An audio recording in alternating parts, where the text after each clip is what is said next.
Bismillahirrahmanirrahim. Assalamualaikum warahmatullahi wabarakatuh. Hai semuanya, apa kabar? Semoga kalian selalu dalam keadaan sehat walafiat semua ya. Kembali lagi dengan saya Pak Izam. Selamat datang di kelas Informatika.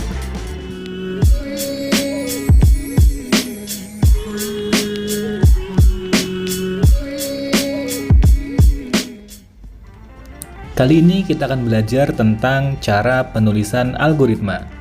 Ini adalah materi algoritma dan pemrograman untuk SMP atau MTS. Pada video sebelumnya, kita sudah belajar tentang bahasa pemrograman. Untuk melihat video sebelumnya, silahkan klik link di atas ini ya. Oke, langsung saja kita mulai materi kali ini. Isi dari video ini, kita akan membahas tentang apa itu variabel, apa itu konstanta, jenis atau tipe data, ekspresi matematika, dan prioritas operator. Let's go! Penulisan algoritma. Struktur dan tata cara penulisan itu penting. Struktur dan tata cara penulisan algoritma sangat penting dalam membuat algoritma, terutama dalam notasi pseudocode. Karena notasi pseudocode merupakan notasi algoritma yang menyerupai bahasa pemrograman. Sehingga ada beberapa aturan atau istilah yang harus dimengerti agar algoritma yang dibuat dapat dimengerti oleh programmer maupun non-programmer. Dalam penulisan algoritma terdapat istilah-istilah seperti variabel, konstanta, dan tipe data.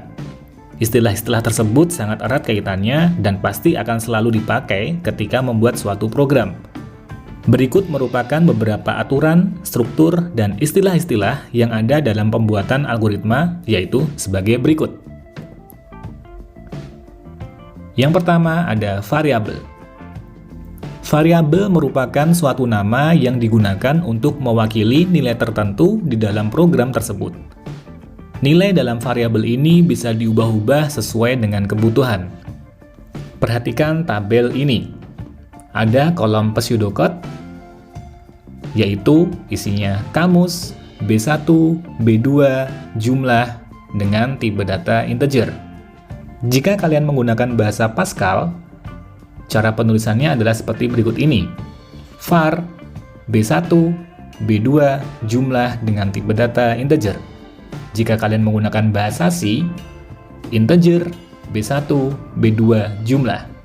INT ini adalah tipe datanya ya, integer. Pada tabel di atas, dideklarasikan bahwa B1, B2, dan jumlah merupakan sebuah variabel.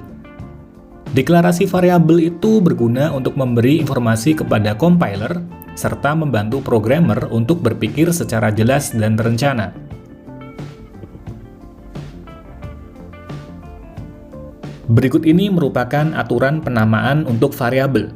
Yang pertama, dalam penulisan bahasa Pascal, huruf besar dan kecil tidak dibedakan, tetapi pada bahasa C dibedakan atau case sensitif. Yang kedua, dapat dituliskan angka dengan syarat penulisannya setelah huruf. Misalnya, berat badan 42, tanpa spasi boleh. Yang kedua, 20 tinggi, karena diawali dengan angka, maka tidak boleh. Yang ketiga, sepeda underscore motor 2, boleh, karena penulisan angkanya ada di belakang.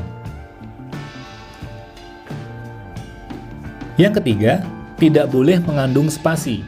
Spasi itu bisa diganti dengan underscore. Misalnya, berat underscore badan, boleh. Berat spasi badan, tidak boleh. Berat badan tanpa spasi boleh. Yang keempat, tidak diperbolehkan ada dua atau lebih nama yang sama. Yang kelima, tidak diperbolehkan menggunakan kata kunci pada pemrograman. Misalnya, pada program Pascal dilarang menggunakan kata program, end, begin, dan var. Pada program Dev C++ dilarang menggunakan include dan void.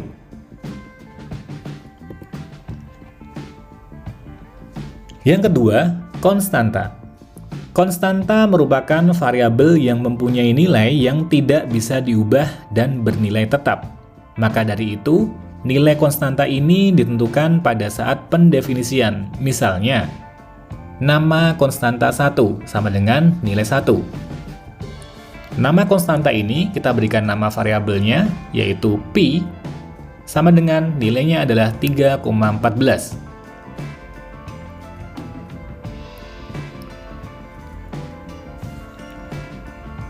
Yang ketiga, jenis atau tipe data. Tipe data adalah cara yang digunakan untuk menentukan jenis dari suatu variabel yang digunakan. Sebelum memproses masalah, kita harus mendeklarasikan dulu variabel dan tipe datanya, agar dapat membantu dalam pemecahan masalah tersebut. Perhatikan tabel ini. Pada tabel tersebut, dideklarasikan variabel B1, B2, dan jumlah itu mempunyai tipe data integer.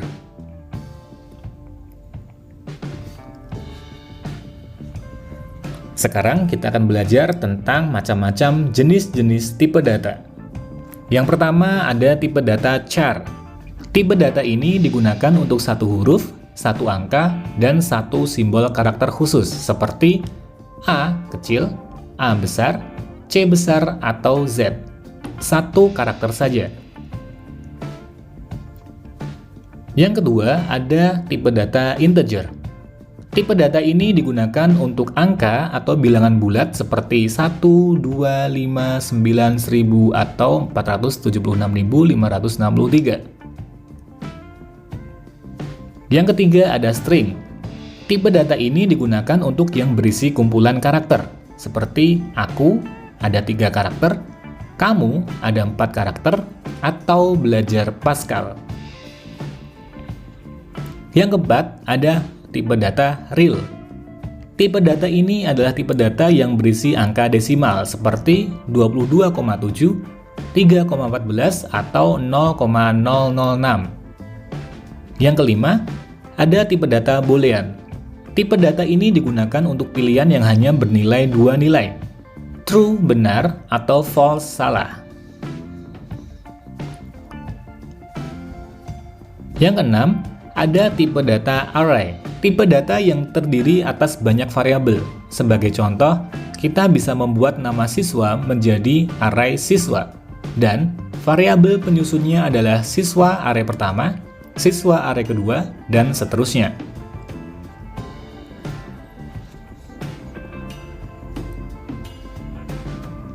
Yang keempat ada ekspresi matematika. Kita bagi dua ya. Yang pertama ada ekspresi aritmatika, yang kedua ada ekspresi logika. Ekspresi aritmatika adalah ekspresi matematika yang memberikan hasil bertipe angka dengan operator yang digunakan adalah tambah, kurang, kali, bagi, dalam kurung, dan tutup kurung. Contohnya, 7 dikali 5 ditambah 9 sama dengan 44. Yang kedua, ekspresi logika. Ekspresi logika ini adalah ekspresi matematika yang memberikan hasil berupa benar atau salah, atau true atau false. Dengan operator yang digunakan adalah yang pertama, perbandingan. Ada sama dengan, ada lebih kecil dari, ada lebih besar dari, lebih kecil sama dengan, lebih besar sama dengan, dan tidak sama dengan. Yang kedua, ada ekspresi logika, yaitu menggunakan AND atau OR.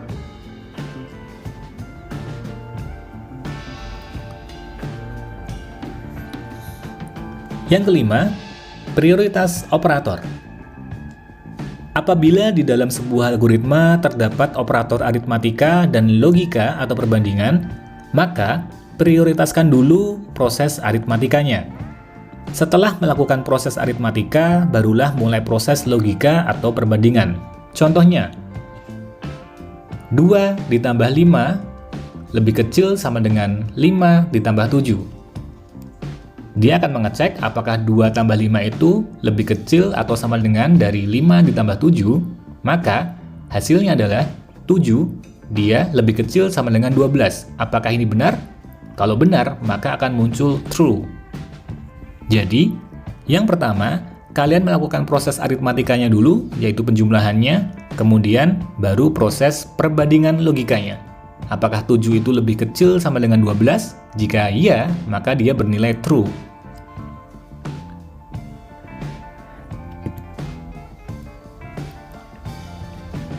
Apabila di dalam sebuah proses terdapat banyak operator aritmatika, maka prioritaskan dulu operator kali dan bagi. Setelah itu, barulah operator tambah dan kurang. Jika dua operator mempunyai prioritas sama, maka yang paling kiri didahulukan. Contohnya, 7 ditambah 5 dikali 6 dikurangi 10, maka yang didahulukan adalah proses perkaliannya dulu. Maka, 7 ditambah 30 dikurangi 10. Kemudian hasilnya 37 dikurangi 10, dan hasil akhirnya adalah 27. Contoh yang kedua, misalkan ada operator dalam kurung 4 ditambah 5 tutup kurung dibagi dalam kurung 2 ditambah 1 tutup kurung. Maka kalian prioritaskan dulu yang di dalam kurung. 4 tambah 5 9 dibagi 2 tambah 1 sama dengan 3. 9 dibagi 3 sama dengan 3. Ekspresi yang terletak di dalam tanda kurung harus didahulukan.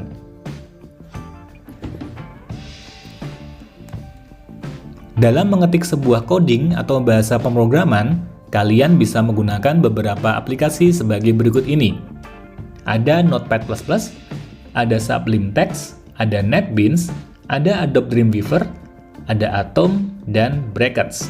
Silakan mencoba ya. Kalian bisa download dari Google.